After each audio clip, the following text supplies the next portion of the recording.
Assalamualaikum warahmatullahi wabarakatuh. Perkenalkan, nama saya Sofia Amatullah, akan mewakili presentasi kelompok terakhir dengan anggota Al-Masyifa Khalila.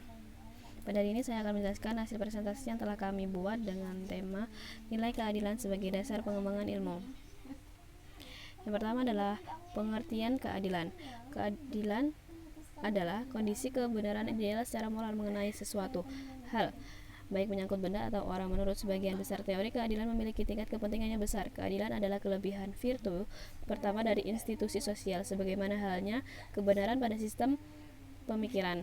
Tapi menurut kebanyakan teori, keadilan belum lagi tercapai. Kita tidak hidup di dunia yang adil. Kebanyakan orang percaya bahwa ketidakadilan harus dilawan dan dihukum.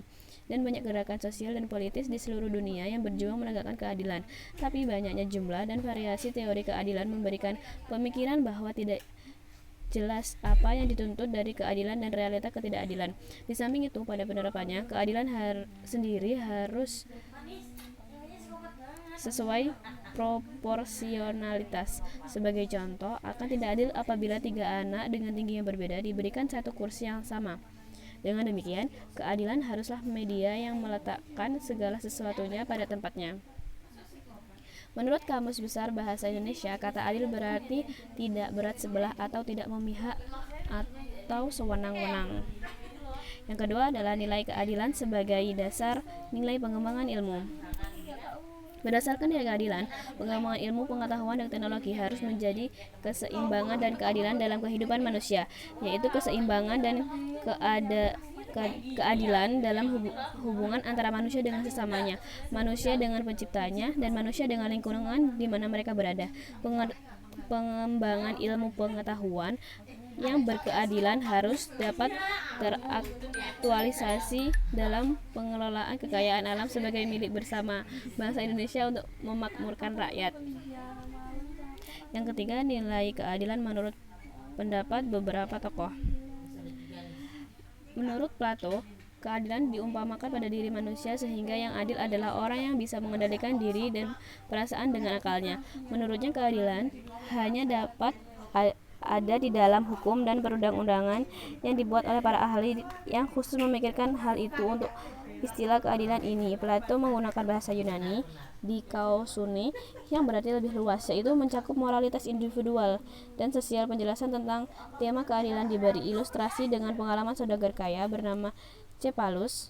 Saudagar ini menekankan bahwa keuntungan besar akan didapat jika kita melakukan tindakan tidak berbohong dan curang. Adil menyangkut relasi manusia dengan yang lain. Menurut Konghucu, keadilan terjadi apabila anak sebagai anak, bila ayah sebagai ayah, bila raja sebagai raja, masing-masing telah melaksanakan kewajibannya. Menurut Aristoteles adalah seorang filosof pertama kali yang merumuskan arti keadilan. Menurut Aristoteles, keadilan adalah kelayakan dalam tindakan manusia. Dalam tulisannya Retorika, Aristoteles menyatukan keadilan dibagi menjadi: yang pertama, keadilan distributif, justitia distributif, atau jasa individu itu berperan dalam hubungan antara individu dengan masyarakat. Yang kedua, keadilan protektif atau justitia kumulativa, yakni pembagian berdasarkan pada transaksi baik sukarela maupun tidak. Keadilan ini berperan dalam hukum perdana seperti perjanjian tukar menukar. Menurut keadilan menurut Noto Hamidojo pada tahun 1973, yaitu yang pertama, keadilan kreatif. Iustitia creativa adalah keadilan yang memberikan setiap orang kebebasan menciptakan sesuatu dengan daya kreativitasnya. Yang kedua, keadilan protektif. Iustitia protectiva adalah keadilan yang memberikan pengayoman kepada setiap orang, yaitu perlindungan yang diperlukan dalam masyarakat. Yang empat, isu terkait nilai keadilan sebagai dasar ilmu pengetahuan. Pancasila telah memberikan dasar nilai-nilai bagi pengembangan iptek demi kesejahteraan hidup manusia. Menurut Kailan tahun 2000, bahwa Pancasila merupakan satu kesatuan dari sila-sila yang harus merupakan nilai, kerangka berpikir, serta asas moralitas bagi pembangunan ilmu pengetahuan dan teknologi. Mungkin cukup sekian presentasi yang saya sampaikan. Apabila terdapat kesalahan, saya mohon maaf sebesar-besarnya.